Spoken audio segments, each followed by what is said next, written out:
said one day, this guy knew how to really get in my head. He said, man, you fighting good, but I want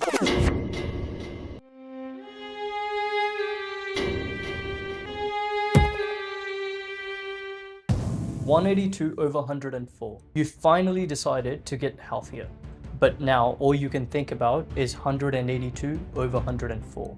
Suddenly exercise doesn't excite you anymore. It feels dangerous. Your mind starts racing. What if I have a heart attack? So like millions of people, you turn to the internet. One website tells you exercise is one of the best treatments for high blood pressure. The other warns you. It tells you high blood pressure leads to strokes, heart attacks. And now you're even more confused. So today, let's explore what actually happens to your blood pressure when you exercise, when those numbers are completely normal, when they're not, and things you should not ignore. Chapter 2, the blood pressure paradox. Let me show you two different blood pressure readings. First one, 190 over 100. Second one, 190 over 100. Exactly the same numbers, but one person should stop whatever they're doing and seek medical assessment. The other person might just be having a normal response. How's that possible? It is because blood pressure by itself, without context, doesn't show the full picture. I want you to think about your car for a second. Imagine I told you your engine is sitting at 5,000 RPM. Is that good or is that bad? The answer you would tell me is that it depends. If your car is sitting on the driveway and it's sitting at 5,000 RPM, that's a problem. However, if you're on a highway overtaking somebody, 5,000 is expected. Exactly the same number, but different situations. Blood pressure works in a very similar way. When you're sitting on the couch relaxing, your body doesn't need so much oxygen. Your muscles are relaxed so your heart can take its time. But the very moment you begin exercising, things change. Your muscles demand more oxygen, more nutrients, more blood. It's almost like thousands of tiny workers calling your heart at the same time. We need more blood now. Your heart then only has one option.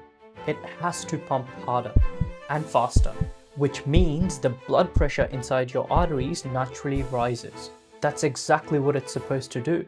In other words, a rise in your blood pressure during exercise isn't automatically a sign that something is wrong. Quite often, it's a sign that your cardiovascular system is working how it's designed to work. Alright, let me show you what's exactly happening inside your body. Imagine your body is a city. Your heart is the central pumping station. Your blood vessels are like highways. Every muscle in your body is a tiny working factory. When you're sitting at home relaxing, most of those factories are working in the background very quietly. Traffic is light, everything is calm. Now imagine you start running. Suddenly, each of those factories run into overdrive. They demand more oxygen, they demand more nutrients, and they need it immediately. The highways become busier, there's more traffic. So the pumping station naturally has to work harder. Your heart starts squeezing more forcefully. It beats faster. And with every beat, it sends more blood towards those working muscles. That represents the top number in the blood pressure, which is called the systolic blood pressure, which naturally rises during exercise. But here's the interesting part, the bottom number, which is your diastolic blood pressure, it often doesn't change so much with dynamic exercise. Why? Because your heart, while it's pumping harder, many of the blood vessels that are supplying blood to the muscle are actually widening. Think of opening more lanes on the freeway. Now, more cars are able to get through without creating congestion. Your cardiovascular system is incredibly clever. It balances demand and supply, which is why seeing your blood pressure rise during exercise is completely expected. But this is where many people make a mistake. So if blood pressure naturally rises during exercise, why are doctors telling people with hypertension, high blood pressure, to stay active? Let me tell you why. Because what happens during exercise only tells half the story. What really matters is what happens after the exercise. Imagine you just finished a brisk walk or a bike ride. Your heart will begin to slow down, your breathing settles, your muscles no longer need that huge amount of oxygen, and something really interesting starts to happen. Your blood vessels, which widen during the exercise, don't just snap back to normal. For a little while, they stay more relaxed, which means your heart now doesn't have to work as hard to get the blood around the body. For many people, their blood pressure will actually drop below where it was before they exercise. This is called post-exercise hypotension. And it's one of the reasons why exercise is such an incredible tool to manage high blood pressure. Now, let me tell you this, one workout isn't going to fix your hypertension. Just like going to the gym once doesn't build muscle. But if you repeat that process 3, 4, 5 times a week for months, your body then starts adapting. Your heart becomes more efficient.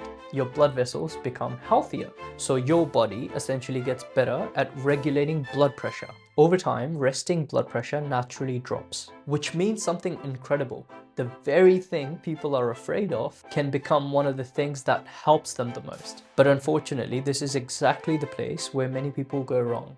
They receive a diagnosis of high blood pressure, they become frightened, they stop exercising. Now, once you stop exercising, it can make the problems worse because less movement can lead to reduced fitness. Reduced fitness leads to daily activities becoming harder. Once that happens, your weight may start to increase, your blood pressure may rise, and then what happens to your confidence? It drops. Exercise becomes even more intimidating, and before you know it, you're stuck in a cycle that started with fear. That's why understanding what's happening inside your body is just as important as knowing the number on the monitor. Chapter 5, when should you actually stop? Now, I don't want this video to leave you thinking blood pressure doesn't matter. No, it obviously does matter. There are situations where you should simply not push further. If you develop chest pain, that's not normal. If you're feeling dizzy and feel like you're going to faint, or you experience shortness of breath that's not normal for you, stop exercising and seek medical assessment. If your blood pressure is already elevated before you start exercising, that's a conversation you should have with your healthcare team. And there's another group of people who should be a little bit more cautious. If you've recently had a heart attack, heart surgery, have significant heart valve disease, or any uncontrolled cardiovascular disease, your exercise plan may need to be tailored according to your needs. That's not because exercise is dangerous. It's because right exercise at the right intensity is always safer than guessing. There's one more thing that I want to mention because I see it misunderstood all the time. Not all exercises affect your blood pressure the same way. Going for a brisk walk, jogging, swimming, going for a bike ride, usually produces a different blood pressure response when you compare it to lifting heavy weights in the gym while holding your breath. That breath holding is called the Valsalva maneuver. It can cause much higher temporary spikes in your blood pressure, which is why breathing while you're resistance training is so important. It's very simple. You exhale as you push and you inhale as you lower down the weights. Simple, but highly effective. Now, you remember that blood pressure reading we started with? At the beginning of the video, it probably sounded terrifying. Now, hopefully you realize the question was never, is this number dangerous? The better question is, why is this number high? If this video helped you understand blood pressure differently, share it with someone you care about. And until next time, stay curious, ask questions. Thank you so much for watching this video. I'll see you in the next Body Talk.